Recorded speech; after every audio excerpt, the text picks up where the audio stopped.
أعوذ بالله من الشيطان الرجيم. بسم الله الرحمن الرحيم.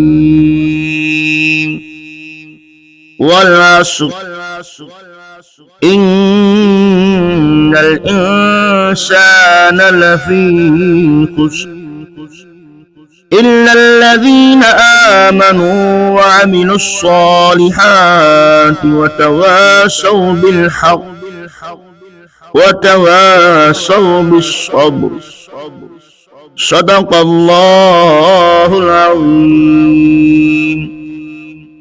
معزز سامعین و ناظرین، آج ہم سورہ عصر کا ترجمہ و تفسیر سننے کی سعادت حاصل کریں گے۔ اللہ رب العالمین ارشاد فرماتا ہے: والعصر ان الانسان لفی خسر الا الذین آمنوا وعملوا الصالحات وتواصوا بالحق وتواصوا بالصبر۔ زمانے کی قسم، بے شک آدمی ضرور خسارے میں ہے مگر جو ایمان لائے اور انہوں نے اچھے کام کیے اور ایک دوسرے کو حق کی تاکید کی اور ایک دوسرے کو صبر کی وصیت کی۔ والعصر، زمانے کی قسم۔ اس آیت میں مذکورہ لفظ عصر کے بارے میں مفسرین کا ایک قول یہ ہے، اس زمانہ سے مراد اور زمانہ چونکہ عجائبات پر مشتمل ہے اور اس میں احوال کا تبدیل ہونا دیکھنے والے کے لیے عبرت کا سبب ہوتا ہے، اور یہ چیزیں اللہ تعالیٰ کی قدرت و حکمت اور اس کی وحدانیت پر دلالت کرتی ہیں، اس لیے ہو سکتا ہے یہاں آیت میں زمانے کی قسم مراد ہو۔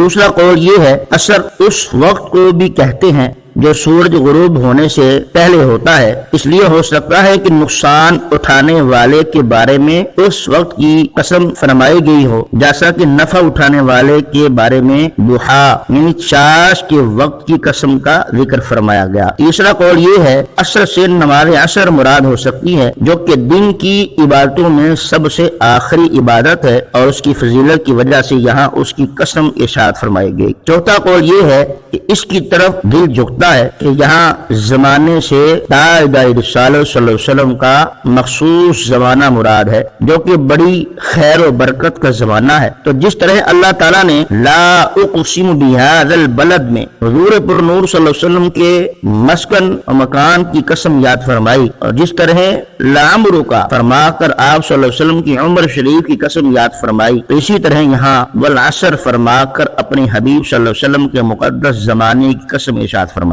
اس سے معلوم ہوا کہ سید المرسلین رحمت للعالمین جناب صادق و امین صلی اللہ علیہ وسلم کا زمانہ سب زمانوں سے افضل، رسول کریم رؤوف رحیم علیہ افضل الصلاۃ و تسلیم کا شہر سب شہروں سے افضل، اور آپ صلی اللہ علیہ وسلم کی عمر مبارک سب کی عمروں سے افضل۔ اعلیٰ حضرت پروانہ عشق و محبت شاہ امام احمد رضا خان فرماتے ہیں، وہ خدا نے ہم مرتبہ تجھ کو دیا، نہ کسی کو ملے نہ کسی کو ملا، کہ کلام مجید نے کھائی شہا تیرے شہر و کلام و بقا کی قسم۔ ان الانسان لفی خسر، بے شک آدمی ضرور خسارے میں ہے۔ اس آیت اور اس کے بعد والی آیت کا خلاصہ یہ ہے، اللہ تعالیٰ نے قسم ذکر کر کے فرمایا کہ بے شک آدمی ضرور نقصان میں ہے، کہ اس کی عمر جو اس کا سرمایہ ہے اور اصل پونجی ہے وہ ہر دم کم ہو رہی ہے، مگر جو ایمان لائے اور انہوں نے اچھے کام کیے اور ایک دوسرے کو ایمان اور نیک عمل کی تاکید کی اور ایک دوسرے کو ان تکلیفوں اور مشقتوں پر صبر کرنے کی وصیت کی جو دین کی راہ میں انہیں پیش آئیں، تو یہ لوگ اللہ کے فضل سے خسارے میں نہیں بلکہ نفع پانے والے ہیں، کیونکہ ان کی جتنی عمر گزری وہ نیکی اور اطاعت الہی میں گزری۔ اسی طرح ایک اور مقام پر اللہ رب العالمین ارشاد فرماتا ہے، ان الذین یتلون کتاب اللہ واقاموا الصلاة وانفقوا مما رزقناهم سرا وعلانیة یرجون تجارة لن تبور لیوفیہم اجورہم ویزیدہم من فضلہ انہ غفور شکور۔ ترجمہ، بے شک وہ لوگ جو اللہ کی کتاب کی تلاوت کرتے ہیں اور نماز قائم رکھتے ہیں اور ہمارے دیے ہوئے رزق میں سے پوشیدہ اور اعلانیہ کچھ ہماری راہ میں خرچ کرتے ہیں، وہ ایسی تجارت کے امیدوار ہیں جو ہرگز تباہ نہیں ہوگی، تاکہ اللہ انہیں ان کا ثواب بھرپور دے اور اپنے فضل سے اور زیادہ عطا کرے، بے شک وہ بخشنے رکھنے والا، قدر فرمانے والا ہے۔ ان آیات سے 3 باتیں معلوم ہوئی۔ انسان کی زندگی اس کا سب سے قیمتی سرمایہ ہے، اور اس سرمایہ سے وہ اسی صورت میں نفع اٹھا سکتا ہے جب وہ اسے اللہ تعالیٰ کی اطاعت و فرما برداری میں خرچ کرے۔ اگر وہ یہ سرمایہ اللہ تعالیٰ کے ساتھ کفر کرنے، اس کی نافرمانی کرنے اور گناہوں میں خرچ کرتا رہا تو اسے کوئی نفع نہ ہوگا بلکہ بہت بڑا نقصان اٹھائے گا۔ لہذا ہر انسان کو چاہیے وہ اپنی زندگی کو غنیمت جانتے ہوئے اللہ تعالیٰ کی اطاعت و عبادت میں مصروف ہو جائے۔ انسان کی زندگی کا